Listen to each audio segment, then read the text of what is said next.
సమావేశానికి ఇచ్చేసినటువంటి పెద్దలు, మేధావులు ప్రతి ఒక్కరికి నా నమస్కారాలు తెలియజేస్తున్నాను. నా పేరు షేక్ మునిజా, మానవ హక్కుల సంఘం రాష్ట్ర అధ్యక్షురాలుగా పనిచేస్తున్నాను.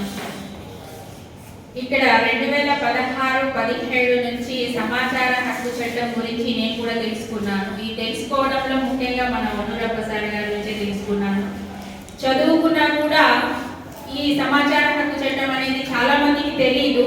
కాబట్టి మనం సాధ్యమైనంత వరకు స్కూల్స్, కాలేజెస్లో అవగాహన ఏర్పాటు చేయాలని నా మనవి.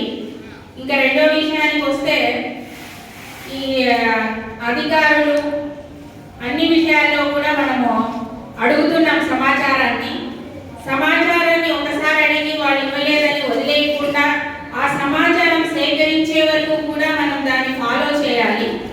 ఒక్కొక్కరుగా వెళ్తే ఖచ్చితంగా వాళ్ళు డిలే చేయడం కానీ నెగ్లెక్ట్ చేయడం కానీ చేస్తున్నారు. కాబట్టి జేఏసీ తరఫున ఖచ్చితంగా కనీసం ఒక సమాచారం సేకరించడానికి వెళ్తే, ఒక 2-3 కానీ వెళ్తే వాళ్ళలో కనీసం చలనమైన వస్తుంది. 2-3 వచ్చారు, వీళ్ళలో అవగాహన ఉంది, చట్టాలు వీళ్ళకి తెలుసు అనే విధంగా వీళ్ళు సమాచారం ఇచ్చే అవకాశం ఉంది. కాబట్టి జేఏసీ తరఫున అలా వెళ్తే బాగుంటుంది. ఒక్కొక్కరు వెళ్తే వీళ్ళు ఈ సమాచారం పర్సనల్ అంటే వ్యక్తిగత కోసమే అడుగుతున్నారు అనే విధంగా నెగ్లెక్ట్ చేస్తున్నారు.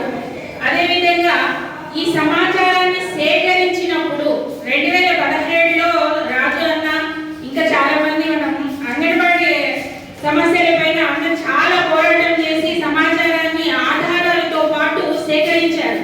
సేకరించినప్పుడు మేము కలెక్టర్ దగ్గరికి కూడా వెళ్ళినప్పుడు అంత కష్టపడి సేకరించిన సమాచారాన్ని ఆధారాలతో పాటు దాన్ని నిర్వీర్యం చేశారు. ఎందుకు ఈ విధంగా జరుగుతూ ఉంది?